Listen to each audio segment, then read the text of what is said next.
People assume the word burden is always said in anger. In my family it was said casually. Like a measurement. Like something already settled. If we were discussing expenses, someone would eventually mention how much extra it cost to carry me. If opportunities came up, classes, trips, even small things like replacing a phone, the explanation was simple. We have to prioritize. You understand. And I always did, because the label wasn't presented as cruelty, it was presented as reality. I was the youngest, the least established, the one whose plans were always described as uncertain or impractical. My siblings had steady paths, families forming, responsibilities that sounded heavier than mine. So if resources had to move in one direction, it made sense that they moved away from me. That was the story. I didn't argue with it. Instead, I tried to compensate for it. If I couldn't remove the label of burden, I could at least become useful. When my older sister needed someone to watch her kids during a difficult week, I rearranged my schedule without hesitation. When my brother needed help moving apartments 3 times in 2 years, I showed up each time with coffee and a rented van. Money was the quiet part of it. Small loans at first, then slightly larger ones. Never huge, but frequent enough that the pattern formed naturally. If someone hit a rough patch, I helped bridge the gap. It wasn't treated as generosity, it was treated as balance. "You're helping out," someone would say almost approvingly. The implication was clear. I was doing my part to offset the weight I supposedly added to the family. And, for a long time, that explanation worked for me, because every time I helped, something subtle shifted in the room. Conversations softened. Invitations came easier. For a little while, I felt less like an extra cost and more like a participant. But the change never lasted. The label always returned. Sometimes it slipped into conversations when people thought I wasn't paying attention. Sometimes it appeared during practical discussions. Who should handle something? Who already had enough on their plate?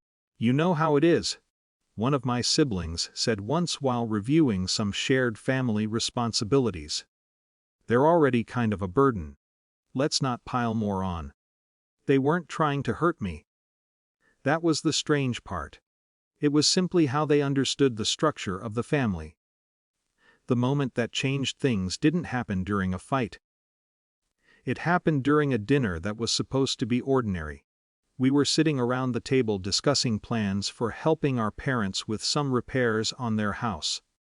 Everyone was calculating time, money, logistics. Someone suggested I could take on a bigger share of the work because I had more flexibility. Another sibling laughed lightly and said, "Well, at least the burden can carry something for once." The room didn't freeze. No one gasped. A couple people smiled awkwardly and continued eating. That was the moment I realized something I should have understood years earlier. The label had never depended on my behavior. It wasn't something I could fix. I had been helping for years, financially, practically, emotionally, and the story about me hadn't moved even a millimeter.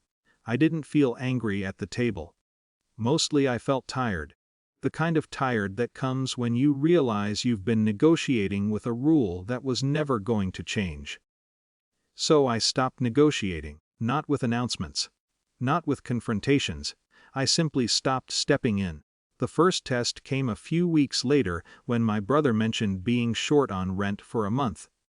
In the past, I would have quietly transferred the difference and told him not to worry. This time I listened, nodded, and said nothing.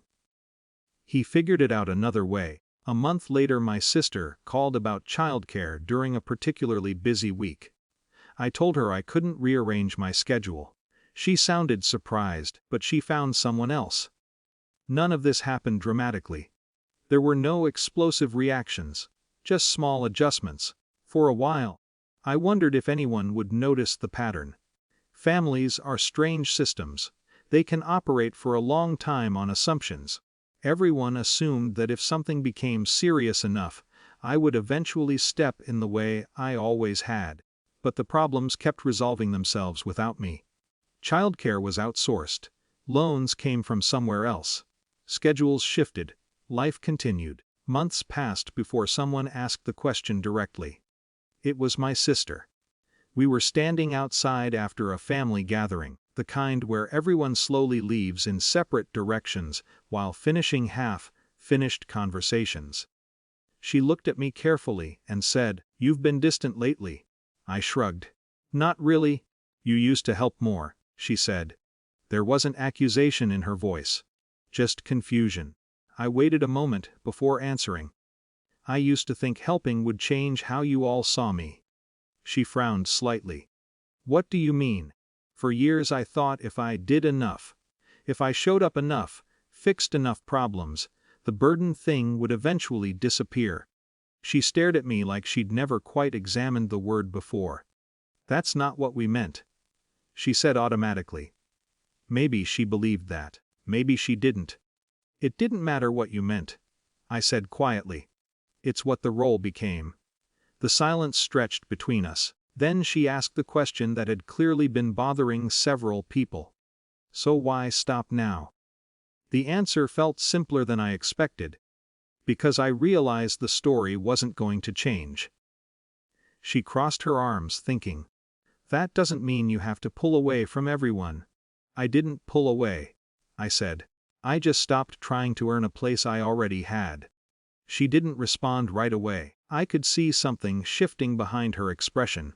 Not anger, not agreement. Just the uncomfortable process of reconsidering something that had always felt normal. Eventually she said, "People relied on you." I nodded. "I know." And that was the quiet truth that had taken years to become visible. The person everyone described as a burden had quietly been supporting several of the family's moving parts all along. Not dramatically. Not heroically, just consistently. We stood there a little longer before she said goodbye and walked toward her car. No apology came. No sudden emotional breakthrough. But something had changed anyway. For the first time in my life, the word burden had stopped shaping my behavior. Not because anyone corrected it. Because I stopped trying to negotiate with it. And once that happened, the label lost the only leverage it ever had.